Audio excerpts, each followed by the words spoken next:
Hello and welcome back. I'm Carl Murawski, and this fellow right here is my latest collaboration with Greg Field from Field Leathers. Now, this is actually the third collaboration that I've done with him, and you know, Greg is such a talented maker that I am just totally humbled to even be mentioned in the same sentence with him.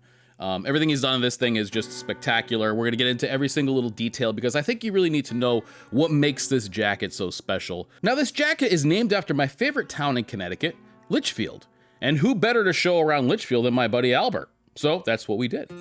Now, Litchfield may look like a quintessential New England postcard right now, but this place was not built on charm. It was a working class town with actual backbone. I mean, early Litchfield families cleared farms, built mills, blacksmith shops, and helped push small ironworks, paper mills, textile mills, cheese factories, and even woolen mills across the region. Northfield even had a knife company that started in 1858 and became known for serious American-made cutlery. And in the 1870s, Echo Farm in East Litchfield became the first dairy operation in the country to commercially bottle and distribute milk. So when you see these old homes and these beautiful greens and barns and stone walls and stuff, you're not just looking at pretty New England scenery. You're looking at the remains of a town that worked, built, made, shipped, and helped shape this part of Connecticut, which is exactly why I wanted to use it for the name of this jacket. All right, on to the jacket. Obviously, the first thing about it is this leather. This leather is very interesting. And let me kind of start in the beginning. When we started talking about doing our third collaboration about a year ago, he had sent me a whole bunch of swatches of different leathers. And we were talking about getting something that was maybe not so polished, something that was a little bit more rough and tumble, something that looks like maybe it could have existed, 100 years ago in its form.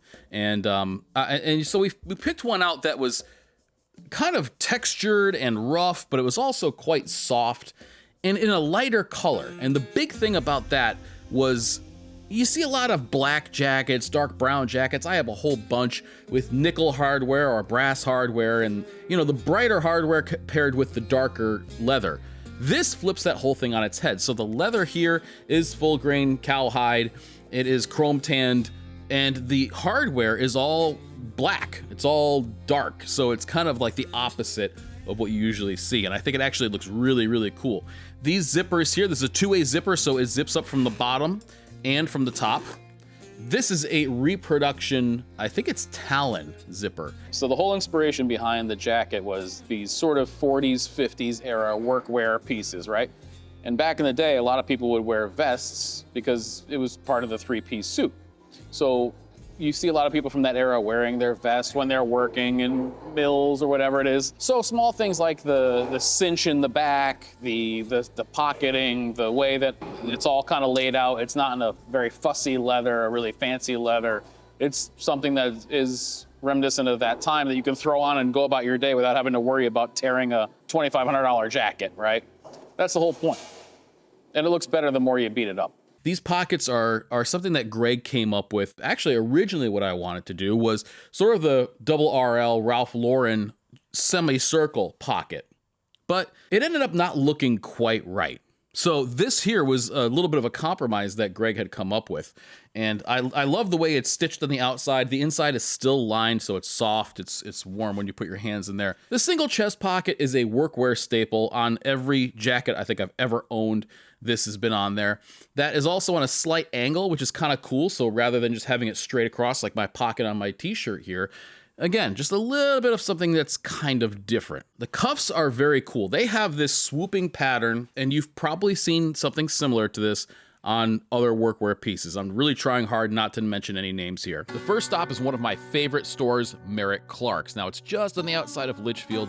It started in 1923 when Meritt Clark sold boots, work clothes, and dry goods door to door out of a truck. He was outfitting farmers and builders and working families in this part of Connecticut. The Mr. Freedom flannel. I don't have many. I think it might be the first time I didn't see you in Ironheart. Yeah, it's mostly Ironheart, but I like the color with the jacket. Yeah. And we're gonna have to talk about the jacket. Oh yeah. How this came about. But we are in the town where this jacket got its name. That's right. During World War II, rubber shortages took his truck off the road, so he backed into a barn, added shelves, and the store was born. More than 100 years later, Meritt Clark's is still here, still built around quality clothes and gear for people who actually use the stuff. When we go ahead and we turn around to the back of this, you'll see something that was actually inspired by denim jackets of the time, and that's this rear cinch. Now, it's you know, I love jackets with gussets and a little bit of room for movement. This has that because it has this extra fabric here, which is sort of tucked and folded down here, then secured by this strap. And I always loved the cinch back. I've actually never owned a cinch back piece in my entire life. He did this nice job too with this tapering edge here, rather than just a piece that goes straight across. You can see it sort of has this swooping, almost kind of feather look to it. It is lined, but the idea here was to not make something that was so boutique-y that, you know, if you lined it in wool or some sort of very, you know, expensive fabric, the price goes up. So how do we keep it relatively affordable, under $1,000? And one of the ways that we were able to do that is by using a hard-wearing black cotton lining here. Now, even though Litchfield is filled with tons of cool old stuff, it's also filled with tons of cool new stuff like Litchfield Distillery. Founded in 2014 by the Baker brothers, it grew out of the family's century-long experience in the Crystal Rock water business. And today they're carrying that same bottling and regional business tradition into bourbon, rye, gin, vodka, and cocktails, working with local farmers to create distinct spirits. Now, this region certainly isn't known for its fine wines, but I gotta tell you, this stuff was really good and has a distinct flavor that's very local.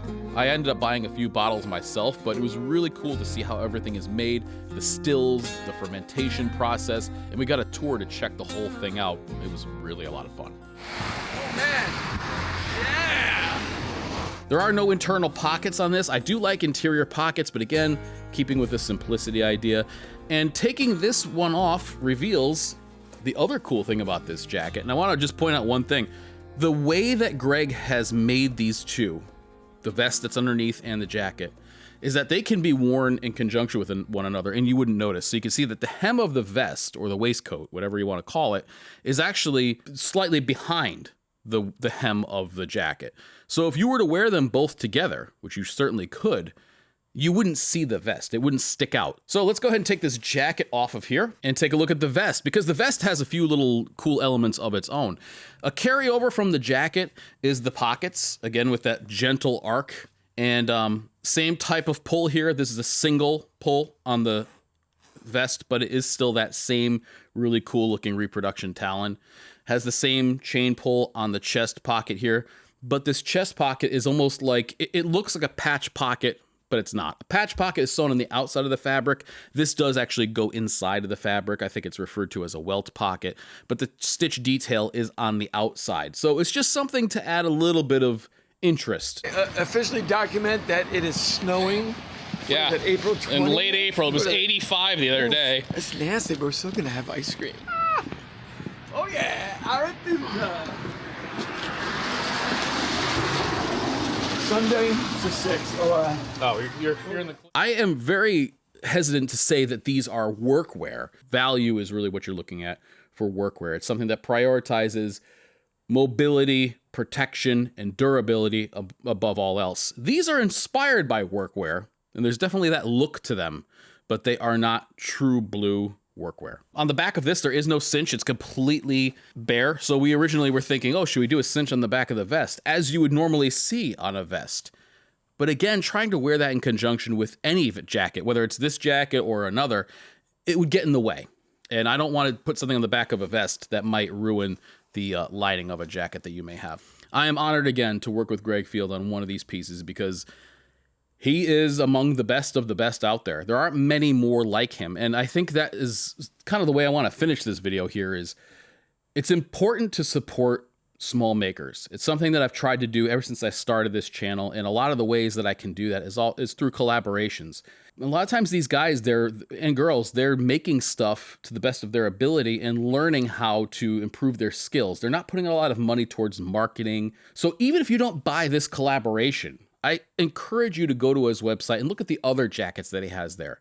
And I'm sure that there's one there that you would like. And I know that the prices may seem like quite a bit, but when you compare them to the Himmel brothers of the world, when you compare them to Arrow, when you compare them to a lot of other high-end jacket makers, they're really not too bad. And the fact that you get that attention to detail of a one-man shop is, to me, I would rather support a one-man shop or a small shop like that than a big maker any day. So this is the latest collab. Please, if you can, go over and check out Greg's website. Really great guy, very talented maker, and it's important to support those people. So anyway, thank you for watching. I'll catch you next time.